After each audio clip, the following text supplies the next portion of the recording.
Hi, this is Jonathan Ginsberg, and I want to talk to you today about converting from one chapter in bankruptcy to another. That would be going from Chapter 7 to Chapter 13, or going from Chapter 13 to Chapter 7.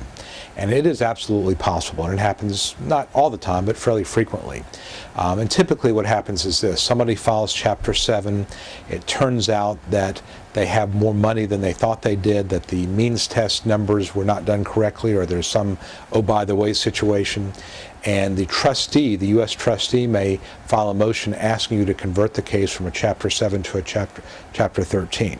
Another instance may be where it turns out that you cannot reaffirm a debt. A lender, a secured lender, will not agree to let you reaffirm a debt, and the only way to keep your house or your car would be to convert the case to a Chapter 13 and pay for that asset through the Chapter 13.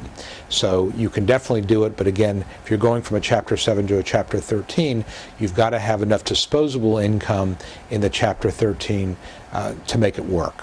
Going the other way is also possible. If you're in Chapter 13 and 2 or 3 years into it, you get laid off, there's a change in your income, household income for divorce or some other reason, you can convert to Chapter 7. But again, we will have to submit updated budgets and then file a motion and show the judge and the trustee that your income has changed to the point where you can no longer afford Chapter 13 despite your good faith effort to pay it, and that there's no chance of you're regaining that income anytime soon, or something else has happened, and then we ask the judge to authorize it, and then the judge would basically authorize it and appoint a Chapter 7 trustee, and we go through the whole Chapter 7 process. So if you convert from a 13 to a 7 or a 7 to a 13, you're going to be dealing first with a trustee in one of those chapters, then secondly a trustee in the other chapter. It's really almost like two separate cases.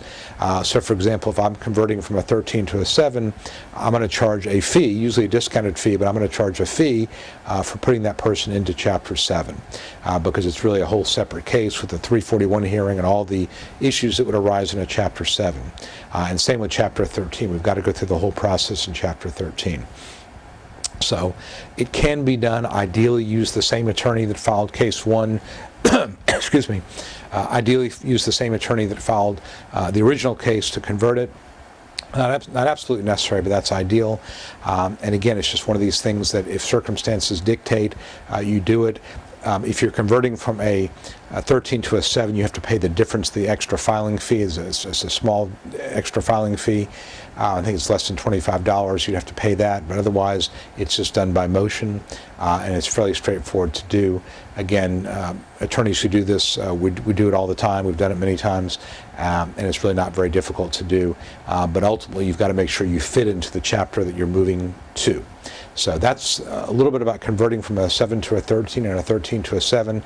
On my website, I've got more details about it. The link is below here. You can read more about it, but if you have any questions about this issue, pick up the phone. Feel free to call my office, 770-393-4985. Again, Jonathan Ginsberg here. Hope this has been helpful. Thanks a lot.